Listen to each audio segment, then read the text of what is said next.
اسی مقصد پر صحابہ کرام کو جمع فرمایا، اسی مقصد سے اعلان کروایا، ندا لگوائی الصلاۃ جامعہ۔ اور اس وقت کیا مقصد تھا آپ کا؟ سیدنا تمیم داری رضی اللہ تعالیٰ عنہ، وہ ایک ایسے صحابی تھے جو گویا پہلے حضرت عیسیٰ علیہ السلام پر ایمان رکھنے والے اہل ایمان میں سے تھے۔ تو آپ نے جمع فرمایا لوگوں کو اور لوگوں سے یہ کہا کہ میں تم کو جو کچھ بھی بیان کرتا رہا ہوں، اب سنو ذرا تمیم داری سے ان کا قصہ۔ تمیم داری رضی اللہ تعالیٰ عنہ کا جو واقعہ ہے، میں اس وقت آپ کو یاد دلائے دیتا ہوں۔ اس پورے حدیث کے الفاظ تو نہیں پڑھوں گا، نہ اس کا پورا ترجمہ کروں گا، لیکن اس کا کچھ خلاصہ انشاءاللہ پیش کرنے کی کوشش کروں۔ تمیم داری نے جب کھڑے ہو کر وہ واقعہ سنایا تو وہ کیا تھا واقعہ؟ اللہ کے رسول کے حکم کے بعد کہا کہ ایک بار میں اپنے 30 ساتھیوں کے ساتھ سمندری سفر پر نکلا، اور سمندری سفر نے ہماری کشتیوں کو ادھر ادھر موڑ دیا، اور 1 مہینے کی مدت کے بعد پھر ہم ایک جزیرے پر پہنچے۔ وہاں ہم جب اترے تو ہم کو ایک عجیب و غریب قسم کی مخلوق نظر آئی۔ یہ لفظ یاد رکھیے گا، میں انشاءاللہ عربی کا لفظ بھی آپ کی خدمت میں پیش کر دوں گا۔ کہا کہ ایک عجیب و غریب مخلوق ہمارے سامنے آئی، اس کے بہت بڑے بڑے بال تھے، اور اس کے اگلے اور پچھلے حصے میں ہم کوئی فرق نہیں سمجھ پا رہے۔ ہم نے اس سے پوچھا کہ تم کون ہو؟ تو اس نے کہا میں الجساسہ۔ ٹھہریے، الجساسہ، پوری کائنات کا سب سے بڑا جاسوس۔ ابھی میں اس کی تشریح کرنے کے بجائے میں ذرا پورا واقعہ سنا دوں۔ تو اس مخلوق نے جس نے اپنا نام بتایا تھا یا اپنا تعارف کرایا تھا الجساسہ کے نام سے، اس نے پوچھا اچھا تم کون ہو؟ تو انہوں نے بتایا کہ ہم عرب سے آئے۔ تب جب اس نے یہ سنا تو اس نے ہم کو سامنے بھیجا کہ وہاں چلے جاؤ، وہاں تمہیں کوئی ملے گا۔ تمیم داری بیان کرتے ہیں کہ ہم وہاں گئے تو دیکھا ایک لمبا چوڑا دیو قامت انسان یا انسان نما کوئی مخلوق۔ یہ ذہن میں رکھیے گا، میں انشاءاللہ پوری عربی عبارت بھی پڑھ کر سناؤں گا۔ مجھے پوری زبانی یاد نہیں ہے، میں حدیث کے الفاظ میں غلطی ہو جائے گی، اس لیے وہ میرے سامنے اس کا ٹیکسٹ ہوگا تو میں آپ کو سناؤں۔ جو قامت انسان یا انسان نما کوئی مخلوق وہاں زنجیروں میں جکڑی ہوئی، اور بھی تفصیلات آئی، زنجیر ہاتھ اس کے گردن سے بنے تھے اور کس طرح پیروں تک زنجیریں تھیں۔ تو حضرت تمیم کہتے ہیں کہ ہم نے پوچھا کہ تم کون ہو؟ اس نے کہا پہلے تم بتاؤ کہ تم کون ہو۔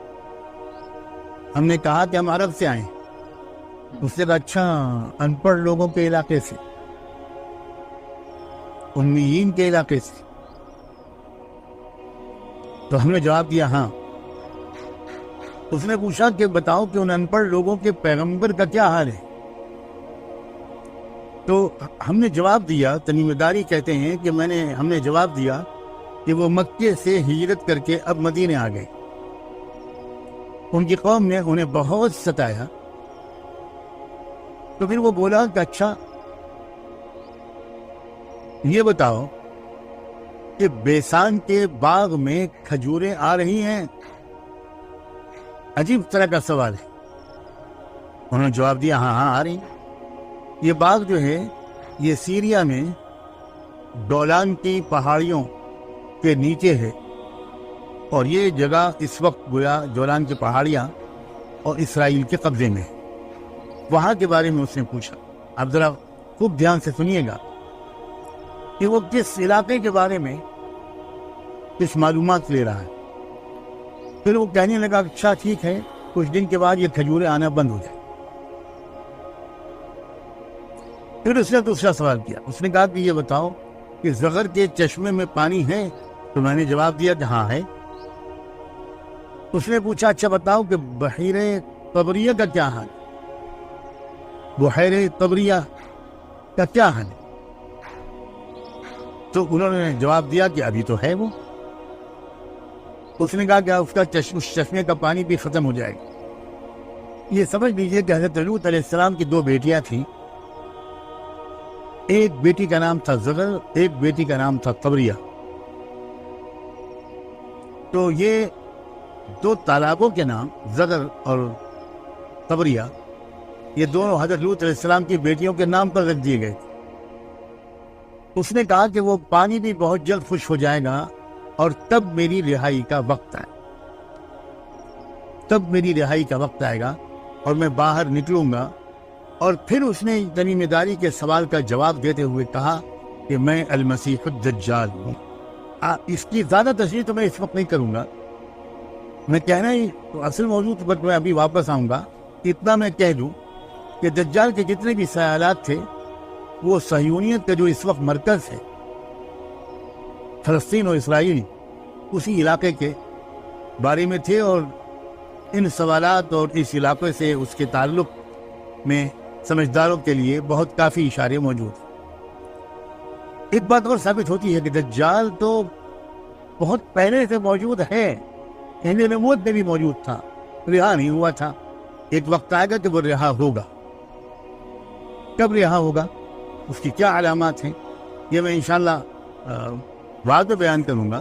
مجھے پہلے اس موضوع کو مکمل کر لینے دیجیے.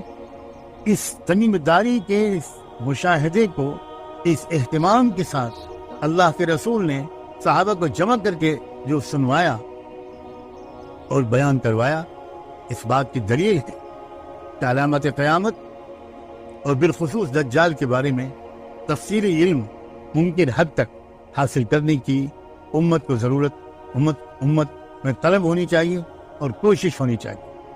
اور وقت آ گیا ہے کہ اب اس بارے میں زیادہ سے زیادہ دیکھیے آپ کے سامنے حضرت مولانا سجاد نعمانی صاحب جو ہیں انہوں نے کیا فرمایا کہ جو دجال ہے اس کی جو ملاقات ہوئی ہے وہ حضرت تمیم داری رضی اللہ تعالی عنہ سے ہوئی ہے.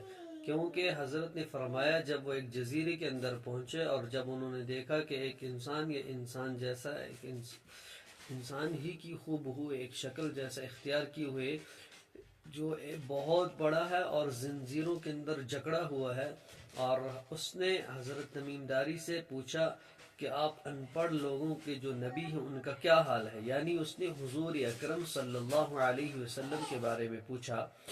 اور حضرت تمیم داری رضی اللہ تعالی عنہ نے کیا جواب دیا کہ ان کی قوم نے ان کو بہت زیادہ ستایا، اب وہ ہجرت کر کے مکہ سے مدینہ چلے گئے ہیں.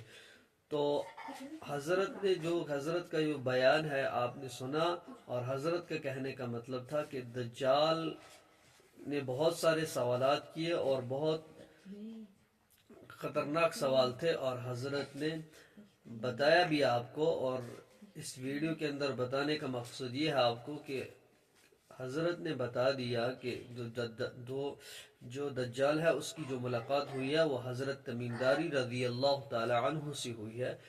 اس ویڈیو کو آپ زیادہ سے زیادہ شیئر کیجیے تاکہ بہت سارے لوگوں کو یہ بات پتہ چلے.